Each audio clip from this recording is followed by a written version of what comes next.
అది మంచిగా ఉన్నంతకాలం దానికి మాయ మాటలు చెప్పి నీ వైపుకు తిప్పుకున్నావు. నాకు కాకుండా చేశావు. కన్న తల్లిని కూడా గుర్తుపట్టకుండా అయిపోయింది. ప్రియా, కన్న బిడ్డ నిన్ను గుర్తుపట్టడం లేదు అని నువ్వు బాధపడుతున్నావు. నిజంగా కన్న తల్లినైనా నేను బిడ్డకి ఇలాంటి పరిస్థితి ఏంటా అని బాధపడుతున్నాను. నీ బాధ కంటే నా బాధే ఎక్కువ ప్రియా. నలుగురికి చెప్పు.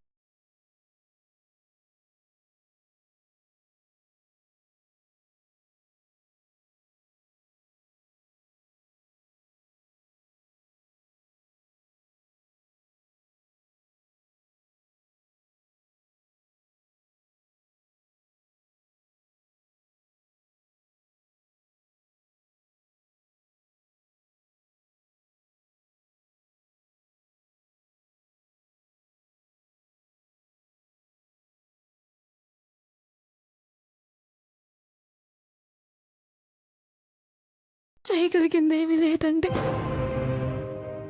లోకేశ్వరి ప్రియని శివని గుర్తుపట్టలేకపోతుంది. మీరెవరు అని వాళ్ళ మొహం మీద అడుగుతూ ఉంటే వాళ్ళెంత బాధపడుతున్నారో తెలుసా మీకు?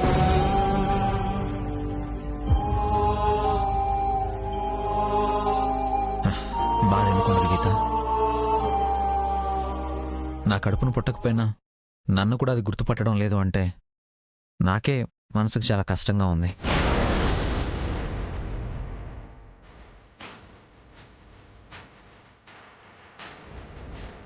నవమాసాలు తన కడుపును మోసిన ప్రియకి ఇంకెంత బాధగా ఉంటుంది.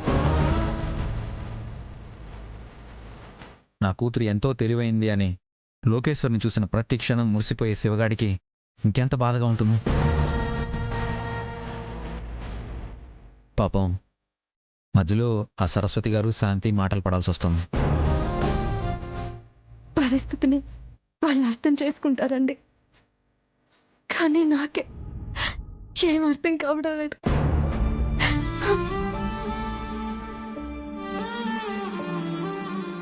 ఏయ్, ఊరుకో. నువ్వు బాధపడినంత మాత్రాన ప్రయోజనం ఏముంది? లోకేశ్వరి లేచిన టైం బాగాలేదు, అందుకే అలా జరిగింది. ఒక విధంగా మనం చాలా అదృష్టవంతులం గుండు. ఇంకొంచెం దెబ్బ బలంగా తగులుంటే డాక్టర్ చెప్పారు కదా ఏం జరుగుండేదో. ఇప్పుడు గతమే కదా మర్చిపోయింది. మెల్లమెల్లగా తన గతం గుర్తుకొస్తుందని డాక్టర్ చెప్పారు కదా. అంతవరకు వెయిట్ చేద్దాం. ఆ రోజు ఎంత తొందరగా వస్తుందా అని ఎదురు చూస్తున్నానండి. మందులవి వేసావా? అక్కడే పడుకుందా? ఇక్కడికి తీసుకొద్దాం అనుకున్నానండి, కానీ ప్రియా తన దగ్గరే ఉండనివ్వమంది. తను అక్కడ ఉండడమే కరెక్ట్లే గుండు. తను గుర్తుపట్టకపోయినా తనతో పాటు ఉన్న ఆనందమైన ప్రియకుంటుంది. తనతో పాటు ఉంటే లోకేశ్వర్కి ప్రియ గతం గుర్తు చేయడానికి ప్రయత్నిస్తూనే ఉంటుంది. అక్కడ ఉంటే త్వరగా లోకేశ్వర్ గతం గుర్తొచ్చే అవకాశం ఉంది.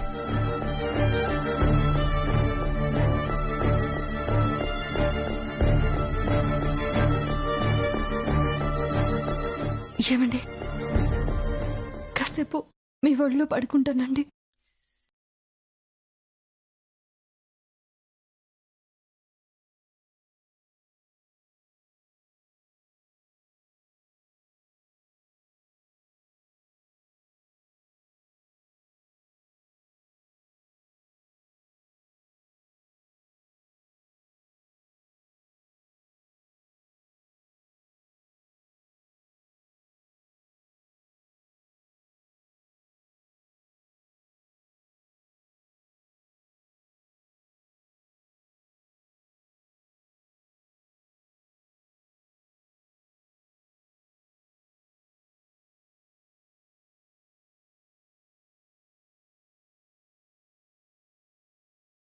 ఎంత ఎమోషనల్ అవుతున్నావు? ఇంత బాధ ఎందుకు పడుతున్నానో మీతో చెప్పలేను. చెప్పకుండా మీకు అర్థం కాదు. భగవంతుడా, నా బిడ్డకి గతం అంతా గుర్తొచ్చేలా చేయి స్వామి.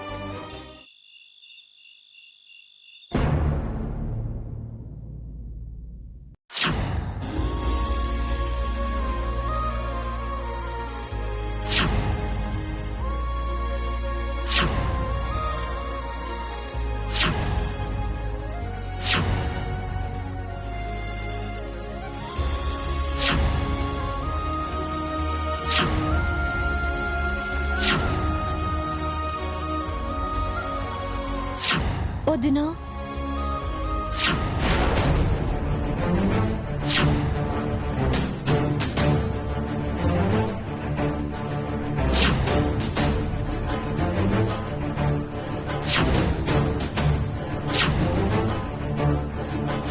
ఇక ఆ ఇంట్లో ఒకరి తర్వాత ఒకరికి దెబ్బ మీద దెబ్బ పడుతూనే ఉంటుంది.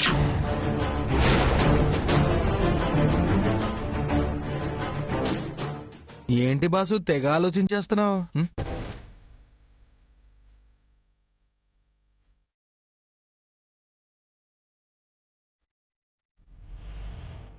రేయ్, ఎవరు నువ్వు? సేమ్ నాలాగే ఉన్నావు. నేనా? నా పేరు అజయ్ బాసు. నీ లోపలుంటాను. ఇప్పుడు నువ్వెందుకు వచ్చావు? నువ్వేదో కన్ఫ్యూజన్లో ఉన్నావు. ఆలోచనలతో నువ్వు కన్ఫ్యూజ్ అయిపోతుంటే లోపల ఉక్కిరి బిక్కిరి అయిపోయి అసలు మ్యాటర్ ఏంటో నీతోనే సెటిల్ చేసుకుందామని బయటకు వచ్చాను. వస్తే వచ్చావు గాని ఏదైనా సలహా చెప్పు బాసు. ముందు నీ ప్రాబ్లం ఏంటో క్లియర్గా చెప్పు బాసు. నీకు తెలీదా అంటే గడికో ఆలోచనతో ఉంటున్నావు. అదర్థంగాకే కదా బయటికి వచ్చింది. చెప్పు, నేనేమనుకోను. చెప్పు. ఆ శాంతి అంటే నాకు నాకు చాలా ఇష్టం బాసు. అంటే మమ్మీ అంటే ఇష్టం లేదా? భలేవాడివే. మా మమ్మీ నాకు ఏం చెప్తే అది వేదం. మరి గీతని ఏడిపించడం కోసం ఫ్యామిలీ మొత్తాన్ని టార్గెట్ చేయమని మమ్మీ చెప్పిందిగా. అదే ఫాలో అయిపో. ఆ ఫ్యామిలీలో ఎవరిని ఏడిపించడానికైనా నేను రెడీ. కానీ శాంతి, ఆ శాంతి మీద అంత పాజిటివ్ కార్నర్ ఏంటో. అంటే అది ఆ శాంతిని లవ్ చేస్తున్నావా? అవును బాసు.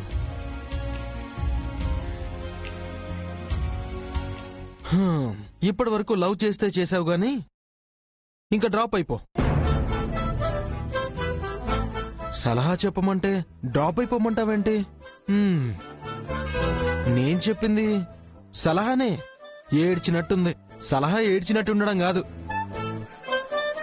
నువ్వు ఆ శాంతి మీద ఇదే ఫీలింగ్ తో ముందుకు పోతే ఫైనల్ గా నువ్వే పాపం ఏడవాల్సి వస్తుంది.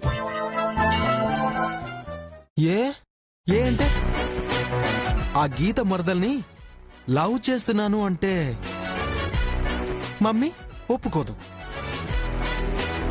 సరే, కిందో మీదో పడి మమ్మీని ఒప్పించిన మన మమ్మీ సంగతి తెలిసిన తర్వాత ఆ గీత నీకు తన ఆడపిల్లనివ్వడానికి అస్సలు ఒప్పుకోదు. ఇంకెలా కుదురుతుంది? అదే అర్థం కావడం లేదు బాసు. నాకిక్కడ ఇంకొక డౌట్ ఉంది బాసు. ఏంటది? నువ్వు ఆ శాంతిని లవ్ చేస్తున్నావు సరే. ఆ శాంతి మరి నిన్ను లవ్ చేస్తుందా? చేస్తుందా అంటే చేస్తుంది చేస్తుంది చేస్తుంది. నా దగ్గరే కవరింగా. అంటే తను నా వైపు చూస్తుంది, నవ్వుతుంది. వీడేంటి ఇంత హైట్ ఉన్నాడని చూసుంటుంది. ఎటు చూశాను కదా, మొహం తిప్పుకుంటే బాగోదని నవ్వుంటుంది. బాసు చెప్పు బాసు. నా దగ్గర గారాలు పోవడం కాదు, ముందు ఆ శాంతి దగ్గర క్లారిటీ తీసుకో. ఆ అమ్మాయి క్లారిటీ ఇస్తే అమ్మని గీతని ఎదిరించి ముందుకు వెళ్ళడమా, అమ్మని గీతని మాయ చేసి కథని నడిపించడమా? ఆలోచిద్దాం. అంతేనంటావా? Boss boss boss boss boss boss boss వెళ్ళిపోయావా? ఎస్, ఈ ఐడియానే కరెక్ట్. ముందు శాంతిని కలవాలి. తనకి నా మీద ఇష్టముందో లేదో కన్ఫర్మ్ చేసుకోవాలి. ప్రేమదారి ప్రేమదే, పగదారి పగదే.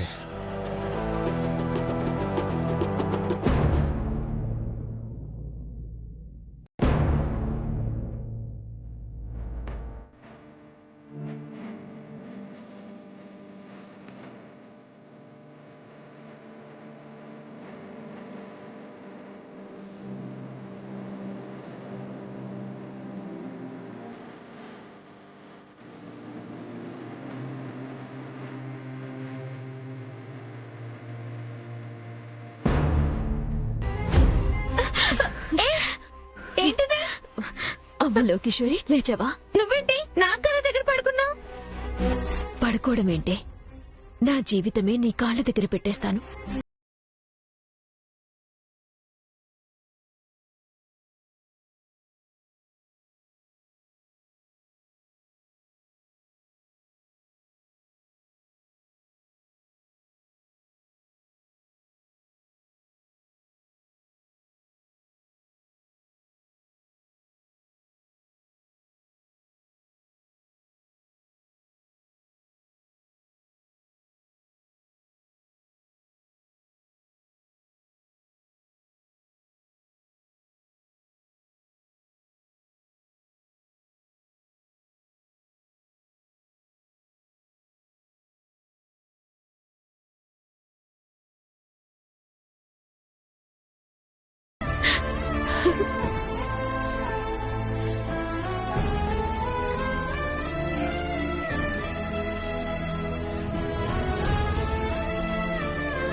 మమ్మీయా? ఏంటమ్మా మమ్మీ అంటున్నా? నీ గతం గుర్తొచ్చేసిందా? శివ, విన్నావా? నా బిడ్డ నన్ను మమ్మీ అని పిలిచింది. దీనికి గతం గుర్తొచ్చేసింది. నా బిడ్డ మళ్ళీ మామూలు మనిషి అయ్యింది. అమ్మలోకి ఏంటి ఓవర్ చేస్తున్నావు? ఓవర్ చేయడం ఏంటి? మమ్మీ మమ్మీ అని ఇప్పుడే పిలిచావు కదమ్మా. తన నా మమ్మీ ఏంటి? మా మమ్మీ పేరు గీత. ఇప్పుడే మమ్మీ అని పిలిచావు కదమ్మా. మమ్మీ అంటే హ్యాపీగా ఫీల్ అవుతావని చెప్పి అన్నానంతే. అంతేనా? అలా కదమ్మా, నిజంగా నేను మీ మమ్మీనే.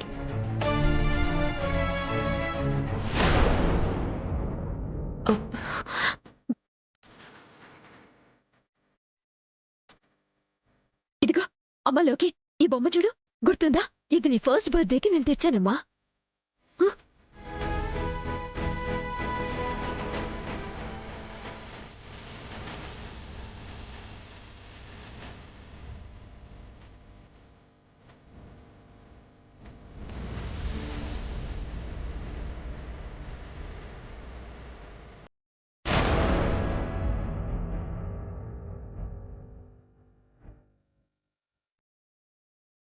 ఇదిగో ఈ డ్రెస్ చూడు. ఇదంటే నీకెంత ఇష్టమో తెలుసా? రోజు ఇదే డ్రెస్ వేసుకుంటానని నాతో గొడవ పడేదానివి, వద్దంటే ఏడ్చేదానివి. గుర్తొచ్చిందా? ఆ?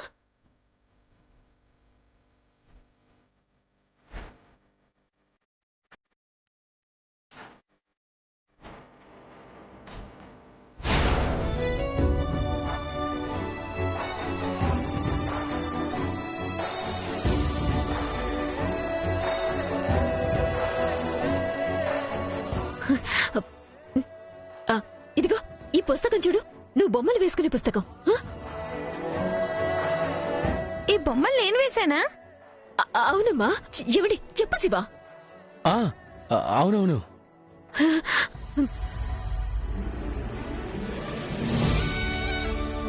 లోకేశ్వరి గతం మర్చిపోయినందుకు బాధపడాలో, దీని ఓవర్ యాక్షన్ చూసి ఏడవాలో అర్థం కావడం లేదు. నేనేం ఓవర్ యాక్షన్ చేయడం లేదు. ఆ మ్యాటర్ ఎందుకు ఇప్పుడు? మీరే మీ మనసులో ఇప్పుడు అనుకున్నారు. నేను మనసులో అనుకున్న మాట దీనికి ఎలా వినపడింది? నాకు వినపడుతుంది. అయితే ఈ బొమ్మలు ఈ పట్టులు అన్నీ నావేనా? అవునమ్మా, అవన్నీ నీవే. అమ్మా, ఇవన్నీ నావైతే మన రూమ్ లో ఉండాలి, కానీ వీళ్ళ రూమ్ లో ఎందుకున్నాయి?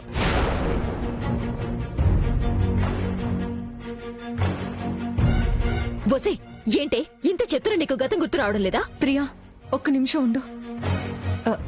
చూడమ్మా, ప్రియా నీకు అమ్మ, నేను నీకు పెద్దమ్మనవుతాను. పెద్దమ్మవుతావా? అవునమ్మా.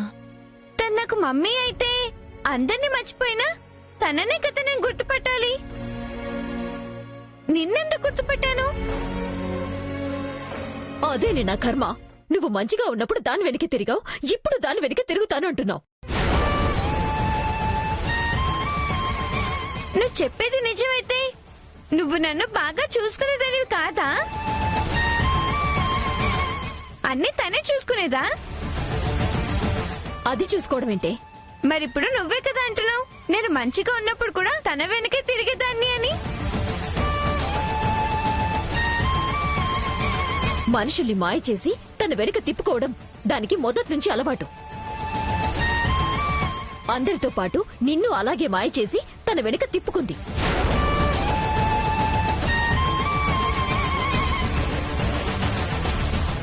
లేదు, నువ్వు అబద్ధం చెప్తున్నావు. నువ్వు నా మమ్మీ కాదు, తనే మా మమ్మీ.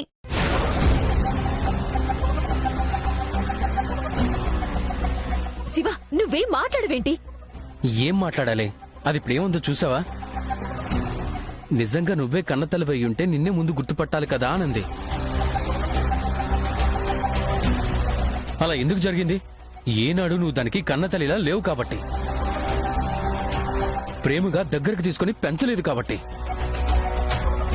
నువ్వు అలా చేసుంటే నీకు ఇప్పుడు పరిస్థితి వచ్చుండేది కాదు. అను, నువ్వు కూడా నన్నే అను.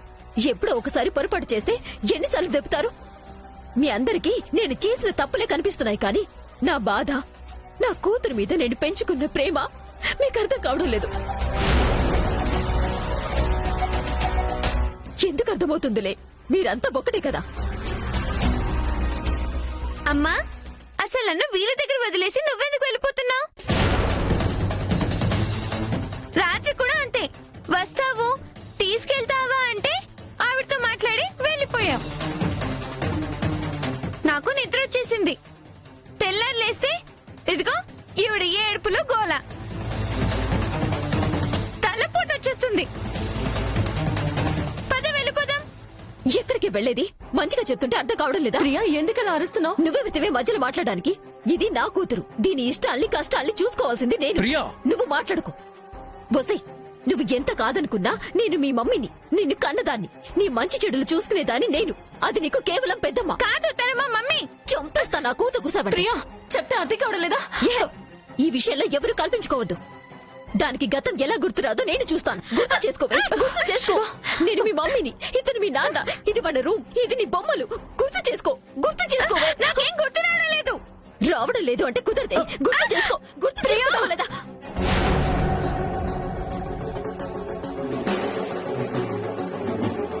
ఏంటి చెయ్యెత్తావు? కొడతావా?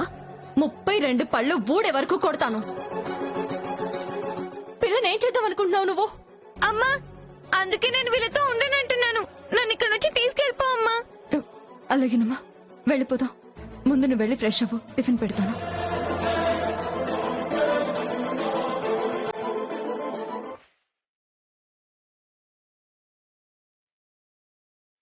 వెళ్ళమ్మా, నేనున్నాను కదా, వెళ్ళు.